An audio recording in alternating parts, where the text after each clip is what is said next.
و اما در عصر غیبت امام زمان علیه السلام الان فرصت بحث روایات نیست. تمام فقها بدون استثناء، هیچ فقیهی در عصر غیبت ولایت فقیه جامع الشرایط را منکر نیست.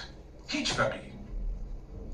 بله، در حیطه اختیارات فقیه بحثه، ولی اگر کسی معتقد باشه که در عصر غیبت حق حاکمیت به زمامداری مال غیر فقها هست، این برخلاف اعتقادات شیعه است.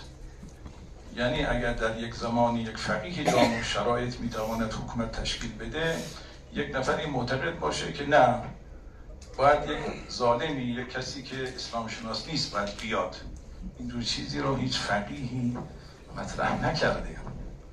اولویت رو میدن با فقیه. اون تا در اختیارات فقیه اختلافه.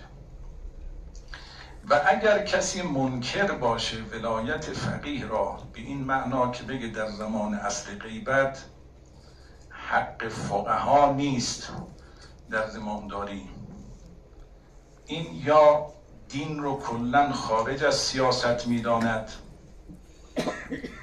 که مبناً درست نیست که من توضیح خواهم داد، یا معتقد به ولایت ظالمینه که این هم جایز نیست، یا منکر مقام نیابته، یعنی معتقده که امام زمان هیچ نائب عام نداره که این هم برخلاف روایاته.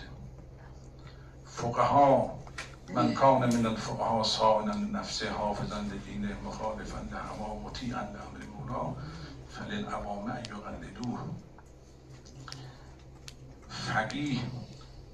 فقیه جامع الشرایط، من الان بحث مصداق ندارم، کلی دارم بحث میکنم، در عصر غیبت دسترسی به امام معصوم نیست. خب حالا که دسترسی به امام معصوم نیست، دین اسلام تکلیف مؤمنین را چگونه معین کرده؟ آیا به خودشون واگذار کرده، گفته هر کاری که میخواد بکنید، یا براشون سرپرستی به عنوان نائب امام مشخص کرده؟ همه فقهای اسلام بدون استثناء قائل به مقام نیابت هستند. اگر یک مرجع تقلیدی مخالف ولایت فقیه باشه و قائل باشه فقیه ولایت نداره، اون نباید وجوه شرعی بگیره. فتوای او دیگه حجت نیست. اگر فتوای او حجته، معناش این است که قائل به یک ولایت در مقام فتوا هست، یک ولایت در مقام قضا هست. مرحوم آیت الله خویی رحمت الله علیه، ایشان ولایت فقیه رو در مقام قضا، حتی در مقام جهاد ابتدایی ایشان قبول داشتن، در امور حزبیه قبول داشتن. به ایشان معتقد بودن اگر فقیه بتواند به زمامداری برسد، اولویت با او هست، نه با غیر فقیه. غیر فقیه این که عامی. کدام آدمی میاد میگه که عامی ترجیح داره بر فقیه؟ شما یک نفر در طول تاریخ پیدا بکنید که بگه که عامی، عوام، او ترجیح داره بر فقیه.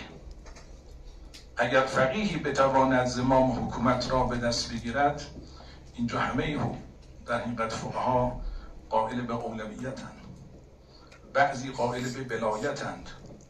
خب حضرت امام خمینی رحمت الله علیه، صل علی محمد و آل محمد، ایشان اعتقاد جدیشون بر این بود که تشکیل حکومت از طرف فقها وجوب شرعی داره. چرا؟ چون حکومت پشتوانه اجرای دینه. عزیزان، نمیشه منصور دمانیقی باشه بعد امام صادق علیه السلام بتواند دین رو در اون جامعه پیاده کنه. حاکمیت پشتوانه اجرای دینه. نمیشه هارون الرشید حاکم باشه بعد حضرت موسی بن جعفر علیه السلام بتواند اجرا بکنه احکام دین در جامعه. چطور میشه؟ حاکمیت پشتوانه اجرای دینه، ابزار حاکمیت هدف نیست. پیغمبر اسلام وقتی که وارد مدینه شدن حکومت تشکیل دادن. این حکومت هدف نیست، حکومت وسیله است برای اجرای دین.